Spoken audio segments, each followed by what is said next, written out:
ಸನ್ಮಾನ್ಯ ಈ ರಾಜ್ಯದ ಮುಖ್ಯಮಂತ್ರಿಗಳಂತ ಸಿದ್ದರಾಮಯ್ಯನವರು ಬಜೆಟ್ ವಿಚಾರವನ್ನು ಅವರು ಉತ್ತರವನ್ನು ಕೊಡುವಂಥ ಕೆಲಸ ಮಾಡ್ತಾಯಿದ್ರು. ಅವರು ಬಜೆಟ್ನಲ್ಲಿ ಉತ್ತರವನ್ನು ಕೊಡುವಂಥ ಟೈಮಲ್ಲಿ ಒಂದು ಮಾತನ್ನು ಹೇಳಿದರು.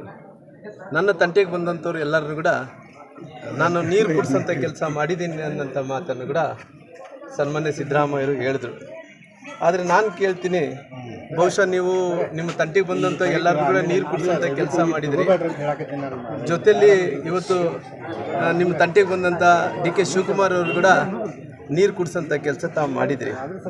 ಹಂಗಾಗಿ ಇವತ್ತು ಈ ರಾಜ್ಯದ ಜನರು ನಿಮ್ಮನ್ನು ನಂಬಿ, ನಿಮ್ಮ ಮಾತುಗಳನ್ನು ನಂಬಿ, ನಿಮ್ಮ ಗ್ಯಾರಂಟಿಯನ್ನು ನಂಬಿ ಇವತ್ತು ಎಲ್ಲರೂ ಕೂಡ ಮತಗಳು ಹಾಕಿ 130 ಸ್ಥಾನಗಳು ಗೆಲ್ಲಿಸಿದ್ರು. ಇವತ್ತು ಗೆಲ್ಲಿಸಿದ ನಂತರ ಜನರಿಗೆ ಏನು ತೊಂದರೆ ಮಾಡ್ತೀವಿ, ಜನರಿಗೆ ಯಾವ ರೀತಿಯಲ್ಲಿ ನೀವು ಇವತ್ತು ನ್ಯಾಯವನ್ನು ಕೊಡ್ತಾ ಇದ್ರಿ. 2-3 ವರ್ಷದಲ್ಲಿ ತಾವು ಕಳೆದಾಕಿರೋಂಥ ಅಭಿವೃದ್ಧಿ ಕೆಲಸಗಳು ಏನಿದೆ ಅನ್ನೋಂಥದ್ದು ಮುಂದೆ ಜನರ ಮುಂದೆ ನೀವೆಲ್ಲರೂ ಕೂಡ ತಿಳಿಸಬೇಕಾಗಿದೆ.